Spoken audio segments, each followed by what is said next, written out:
2,000 years ago, a man surrounded by gold, marble, and power made a shocking confession.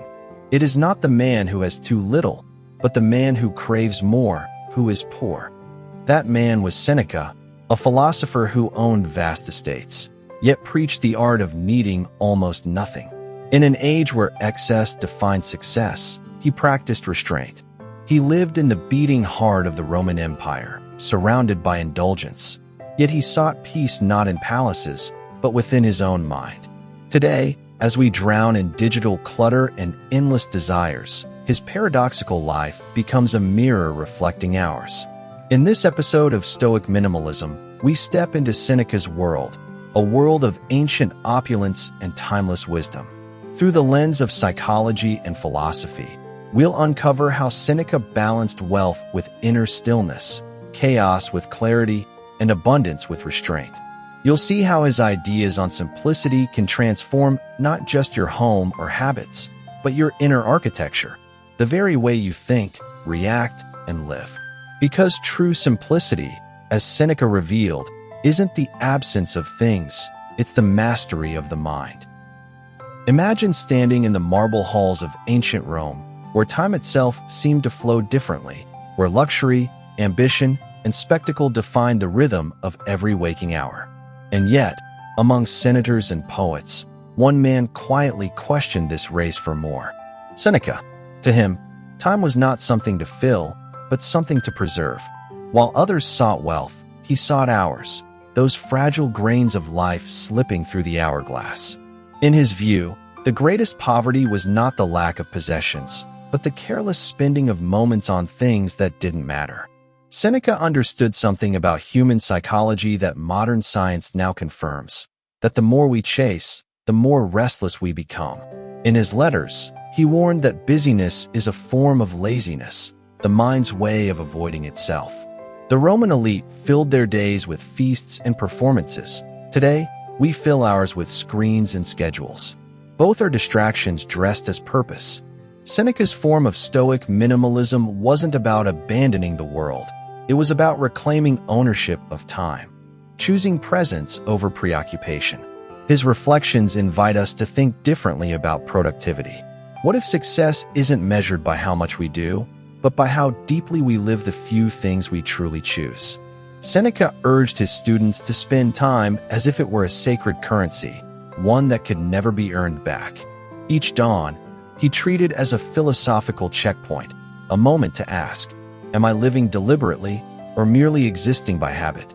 It was his way of ensuring that simplicity wasn't just physical but temporal, the art of cutting away the non-essential hours that erode clarity. In this quiet wisdom lies the heartbeat of Stoic minimalism. By embracing stillness, we don't escape the world, we rediscover it. Seneca's message echoes through centuries. Simplify your relationship with time, and you simplify your relationship with life itself. To live slowly, intentionally, and without waste, that, to him, was the purest form of freedom. And from that simplicity of time flows the second layer of Seneca's philosophy, the art of building calm amid chaos.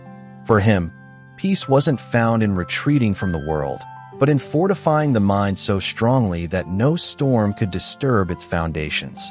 He called this the inner citadel, a fortress within, built not of stone and marble, but of thought and understanding. In a Rome filled with noise and unrest, Seneca learned that silence was not an external condition, but an internal achievement. He faced the same psychological turbulence we recognize today: envy, ambition, uncertainty, and the constant pull of comparison. Yet rather than reacting to these forces, he observed them, much like a naturalist studies the movement of tides or the migration of birds. He saw emotions not as enemies, but as weather patterns of the soul. You cannot stop the wind, but you can learn to stand firmly as it blows. Seneca believed that through reflection, mindfulness, and reason, the human mind could become a sanctuary, a space untouched by external noise. It's a lesson that modern psychology echoes through the study of emotional intelligence and cognitive control. When we learn to pause before reacting, when we observe without judgment, We practice the very minimalism Seneca lived by, the decluttering of inner chaos. The Stoic minimalist, he taught, must begin within. There is no peace in an uncluttered room if the mind remains crowded with resentment, comparison, and fear. His writings often compared life to the sea, unpredictable, vast, and filled with hidden currents. The wise sailor, he said, cannot control the winds but can adjust his sails. And so it is with us. Through self-mastery, we shape the only thing we truly own, our response. This understanding, this command over reaction, is what transforms simplicity from an aesthetic into a strength. Seneca's calm wasn't passive. It was disciplined stillness, the kind that allows one to walk through the markets of Rome or the noise of modern life and remain untouched. The true Stoic minimalist doesn't escape the chaos. He stands in the midst of it and remains unshaken. That, Seneca believed, is the highest form of clarity. And from that unshaken calm arises one of Seneca's most paradoxical lessons, that true strength is found not in possession, but in restraint. He believed that freedom begins where excess ends. In a city glittering with luxury, he chose moderation. Surrounded by indulgence, he practiced self-denial. To modernize, this might seem like deprivation, but to Seneca, it was liberation, a conscious decision to master desire rather than be mastered by it. He often wrote that the greatest wealth is contentment with little. This wasn't the poetry of poverty, but the psychology of power. To abstain by choice, he argued, was a higher victory than to indulge without thought. Seneca, though born into privilege, would occasionally sleep on hard surfaces, eat the simplest of meals, and wear rough clothing, not out of guilt, but to train his mind for resilience. By practicing lack, he discovered abundance. By limiting comfort, he expanded control. It was a radical experiment in emotional independence to ensure that his happiness depended on nothing external, not wealth, not luxury, not approval. This practice aligns closely with what we might now call mental decluttering. By reducing dependency, Seneca made room for focus, gratitude, and mindfulness. His restraint wasn't punishment, it was precision. Every decision to live simply was a sharpening of purpose, a refusal to let trivial pleasures dull his inner clarity. He understood that when you no longer crave everything, the world can no longer control you. In our own lives, this philosophy remains startlingly relevant. We live in a world that measures success by accumulation, more screens, more comfort, more validation. Yet Seneca's Stoic minimalism reminds us that restraint is not about loss, it is about alignment. It is choosing depth over abundance, control over chaos. He showed that simplicity is not a retreat, but a form of rebellion, a deliberate act of self-possession in a world of constant distraction. To live with less, he taught, is not to have less life, but to have more of what truly matters. For in voluntary restraint lies the quiet power that no empire, no wealth, no temptation can ever take away. From that quiet power of restraint, Seneca moved naturally toward practice, the living expression of philosophy, not merely its contemplation. His letters to Lucilius are among history's most intimate portraits of how Stoic minimalism breathes within daily life. Each letter, written to his friend and student Lucilius, was less a lecture and more a meditation, a reminder that wisdom isn't forged in monasteries or lecture halls, but in the morning routines, disappointments, and temptations of ordinary existence. Seneca didn't write from an ivory tower. He wrote from the corridors of political power, from the edges of scandal, from the turbulence of being both admired and criticized. In those moments, he tested his own ideas. He spoke of the small rituals that guard inner peace, beginning the day with reflection, pausing before reaction, and ending each evening with quiet review. These were not religious acts, but psychological resets, moments to realign with purpose and simplicity. The Stoic minimalist, he believed, doesn't flee from life. He filters it, choosing only what nourishes the soul. His teachings resemble the slow art of gardening, patient, attentive, and rhythmic. Every day was a seed, every reflection a tending of soil. Modern life, fast and fragmented, leaves little room for such slowness, yet that is precisely why Seneca's letters endure. They remind us that the mind needs stillness to grow, that time must be cultivated rather than consumed. In his exchanges, he would often ask Lucilius to measure his progress not by wealth or recognition, but by how few things disturbed his peace. Imagine that, to define success by calmness, not conquest. Seneca's world may have echoed with the noise of empire, but he found sanctuary in small acts of mindfulness, a walk, a thought, a pause before speaking. It was in these deliberate pauses that clarity revealed itself, like sunlight breaking through the fog. The letters to Lucilius are, in truth, a map for everyday Stoic minimalism.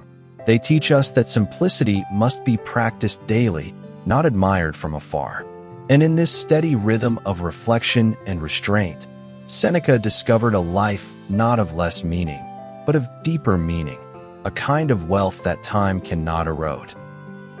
And from those daily acts of simplicity, Seneca turned toward life's most sobering truth, the brevity of our existence. He often reminded Lucilius that time, once spent, is never regained, and that awareness of its fragility is not morbid, but liberating. This was the final layer of his Stoic minimalism, the mirror of mortality. To remember that life is short was not a cause for despair, but a call to live deliberately. Seneca urged that we do not postpone living until our days are comfortable or convenient. The moment to live well, he said, is now, within the boundaries of what we already have, not in what we endlessly seek. He believed that the constant desire for more possessions, more validation, more distractions, comes from our refusal to face transience. We act as though our time is infinite, spending it carelessly on what does not serve us. Seneca's wisdom pierced this illusion. He saw that by confronting impermanence, one learns to love life in its purest form, unembellished, immediate, and whole. The acceptance of finitude was his greatest act of mental clarity. It stripped away the noise of ambition and left behind the stillness of gratitude. In that clarity, Seneca found joy, not the fleeting thrill of pleasure, but the profound calm of presence. Each morning, he treated as a gift, each conversation as a lesson, each quiet moment as proof of sufficiency.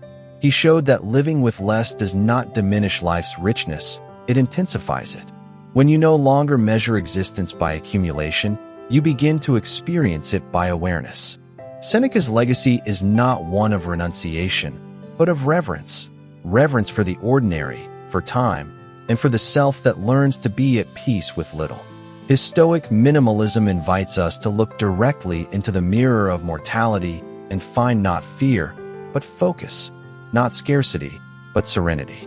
To live with less, he taught, is to live with nothing wasted, not a thought, not a moment, not a breath. And in that awareness, life expands beyond measure. And so, as the final candle of Seneca's wisdom flickers through time, we are left with a quiet realization that simplicity is not a retreat from life, but a return to it. His teachings remind us that peace is not found in possessions or praise, but in the mastery of one's own thoughts.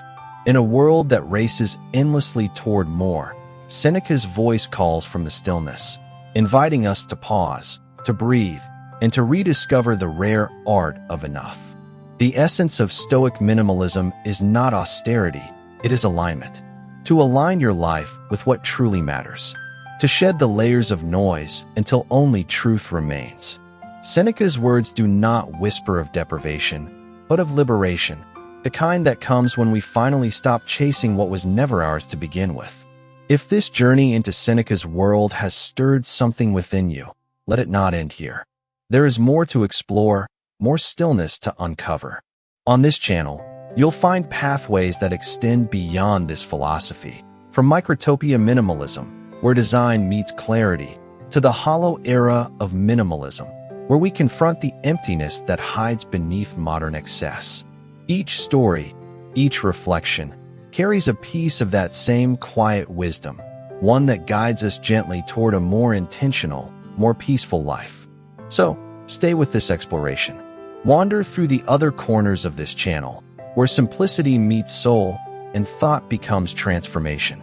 Continue learning, continue slowing down, and continue discovering what it means to truly live, with less, yet infinitely more. Because as Seneca once wrote, it is not that we have a short time to live, but that we waste much of it.